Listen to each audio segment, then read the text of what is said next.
Your life is ending 1 second at a time.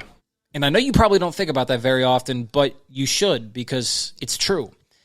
And in my experience, I've found that by contemplating this and by subsequently creating a sense of urgency, by lighting a fire under my ass, I've been able to discover a new level of purpose and meaning to my life. And in this video, I want to detail a historical case of one man who did just that, and how you can do the same. Now, with that being said, we got to take you back to the 19th century. And in particular, we're going to discuss a man named Fyodor Dostoevsky. You may be familiar with him. He's an esteemed author. He wrote The Brothers Karamazov. He wrote Crime and Punishment. He wrote Poor Folk. He's a fantastic author, but I think he's an even more fantastic individual. Not because I know his personal life. I certainly didn't live with him. I'm here with you now. But from what I've read, I think he tapped into something in particular we need today. Because he found that life simply doesn't have meaning unless we create it for ourselves. And he found this out by facing down his own death. See, in 1845, he published a novel called Poor Folk. I recently mentioned it just about 30 seconds ago. And it was a big hit in Russia. It won him great esteem, and he became the talk of Russian society. But he grew tired of all of this because he felt like it was all very meaningless. It was kind of stale. He felt like he needed to do more, but he didn't know what. And so he drifted into left-wing politics, fringe politics. And he ended up joining this radical party that was talking about revolution. See, at the time, in 1848, only 3 years after publishing this novel, there were revolutions going on all across Europe. It was the year of revolution. And this party was thinking about joining in on the fun. Well, the Tsar at the time caught wind of this, and he decided to teach these radicals a lesson. Instead of banishing them to Siberia, which was the typical punishment, years of hard labor in the snow and ice, he decided to take them out to the town square in St. Petersburg, and he put on this big display. He brought out coffins, he brought out a firing squad, he had black curtains, he created this huge spectacle. And he gave sentences out, not him personally, but his ambassadors, his advisors, his people, gave the sentences out to the people in this radical political party. And it was execution by firing squad. And when Fyodor Dostoevsky heard this sentence, first and foremost, he was shocked because this was not typical. But the second thing he thought was, if I survive this, my life is going to be so rich. It is going to be so full of color. In fact, he detailed looking at a cathedral in the distance and seeing the rays of sun reflect off of it. And he couldn't help but think that his life would be that bright if he were to just survive this experience. And of course he did. Right? Of course he did. It was just a spectacle. It was just to teach these radicals a lesson. The Tsar had never intended on killing these men. He just wanted to scare them straight.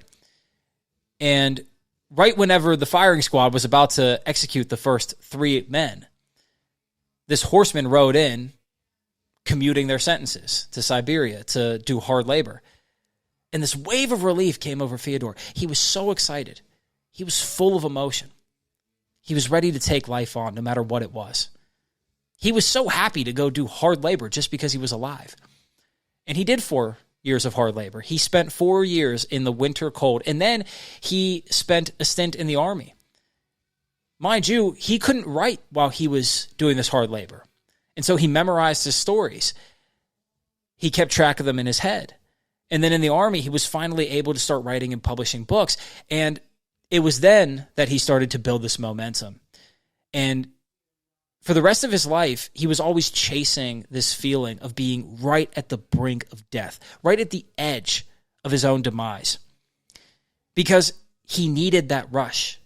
He needed that adrenaline. He needed that feeling of not knowing if he was going to make it, because it was the only thing that inspired him to keep going. See, he drifted into politics after writing his first big novel because he was bored. Quite frankly, he was bored. He had nothing better to do. And so he picked the first thing that kind of grabbed his attention. You see this a lot today with rap artists, with pop stars, with movie stars, with people in the public eye. They get bored once they get successful, once they publish a great work. Drake is a great example of this. More Life, Scorpion, Certified Lover Boy, all albums that were good, had some hits, some great pieces of work, but by and large were underwhelming. And it shows that when you're successful, when you publish great work, when you get to the top of the mountain, if you're not creating another mountain for yourself to climb, then you're just going to end up falling down the one you're on top of. You're not going to stay there. Think about it. If you climb Everest, it's very hard to breathe up there. The air is not hospitable to human life. You're not going to be able to breathe up there very long, and so you're going to start coming down unless you find a new mountain to climb. And Fyodor knew this. He knew this after his sentence was commuted. And so he chased this feeling of being on the edge of death time and time again. In fact, he would sometimes go to the local casino and gamble all his money away.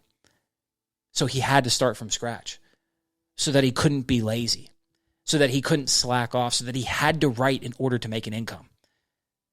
He made sure to keep death at his heels. And I can tell you this works because I do the same thing mentally.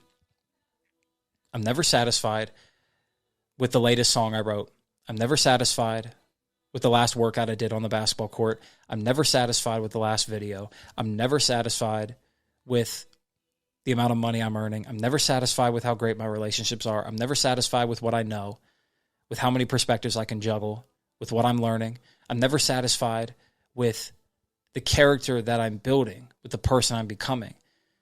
I'm content, as in, look, I am where I am. I am who I am right now. And this is as good as I've been able to do, and I'm fine with that. But I'm not going to be satisfied with that moving forward. I'm going to keep building and learning and growing.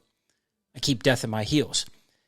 And I believe you need to do the same, because if you don't keep death at your heels, you will get lazy. You will slack off. And you will allow entropy to take over. You will allow that invisible force that destroys and destroys slowly enough to the point where you can't tell. It's the parable of the boiling frog in the water, right? The frog jumps in the water and it's kind of warm and it's comfortable and he likes it in there. And then it gets turned up a little bit and a little bit. And he's like, oh, this is really nice. Until inevitably he ends up boiling to death because it's so incremental to the point where he can't tell he's being burned alive. That's what entropy will do to you if you don't have death at your heels. If you don't constantly apply pressure to your mind and force yourself to keep moving, to keep taking on challenges, to keep testing out new ideas, to keep trying new things, to keep learning new things, jumping from topic to topic, from subject to subject, from space to space. If you don't force yourself to grow, you will die. And really, you can make the case that that's why so many people die in the first place. Now, of course, we have expiration dates. We're human beings. We live in flesh and blood. But you know of those people that retire, and then a year later, because they're so bored, they have nothing to live for, they tied so much of their identity to their work that they just die. They kick the bucket. They're done. They don't have a will to live anymore. Schopenhauer's will to live. They don't have a will. They don't have any need to be here. But if you keep death at your heels, you'll find that things get done quicker. They get done better. You feel more alive. You feel more energetic. You feel more loving, compassionate, charismatic, empathetic. All of these things compound. You spiral upwards. And that is the magic of it. You spiral upwards instead of downwards through entropy. You spiral upwards by creating this momentum, by making sure that death is at your heels. Because if you don't, you'll simply get lost in the endless vistas of time you think you have. This is what Robert Greene writes about. In chapter 4 of the 33 Strategies of War, he talks about these endless vistas of time. We think we have forever. We think that we will never die. We think that we are eternal creatures that will never kick the can, that will never kick the bucket, that will never roll over, that will never go 6 feet deep. But we will. We will die. I will die, you will die, everyone you know will die, everyone I know will die. In 90 years, none of what you see will exist. It will all be different, it will all be gone, it will all be changed and altered irrevocably. That is a fact. And so we need to keep death at our heels, because if we don't, we will simply let time pass by. And eventually, we'll find that life will be meaningless because we didn't create any meaning for ourselves. We didn't make meaning for ourselves. This is what you see in people whenever they have midlife crises. Maybe they had a career. Maybe they still have a career. Maybe they're married. They have kids. They did the things that society told them to do, but they're having this crisis. And they're having this crisis because they never really did enough. They never really lived enough. They never really felt enough. They never really loved enough. Not that they didn't do anything. They just didn't do enough. There's a gap between what they thought was possible for them and what they actually achieved and accomplished. And I'm not just talking about material success. I'm talking about who they became as well. And in fact, that's more important. Who you become, the type of character you build, the virtues you cultivate, the ethics that you live by, the discipline that you live through every single day. That's more important. But materially as well, the things that you accomplish versus the things you thought you could. So I want you to ponder these words, and I want you to ponder this idea of keeping death at your heels constantly, always feeling like there is an enemy chasing you. Now, I'm not saying you should be paranoid. You shouldn't. That's going to be just as destructive as doing nothing. But the right mix, the right amount of hot sauce on top of the eggs is how you get the perfect plate. So ponder these words. Think about how you can implement them into your life. Let me know what you think about these words in the comments below. And that being said, this is the New Da Vinci. If you gained value out of this video, subscribe to the page, and I'll see you in the next episode. Have a blessed evening.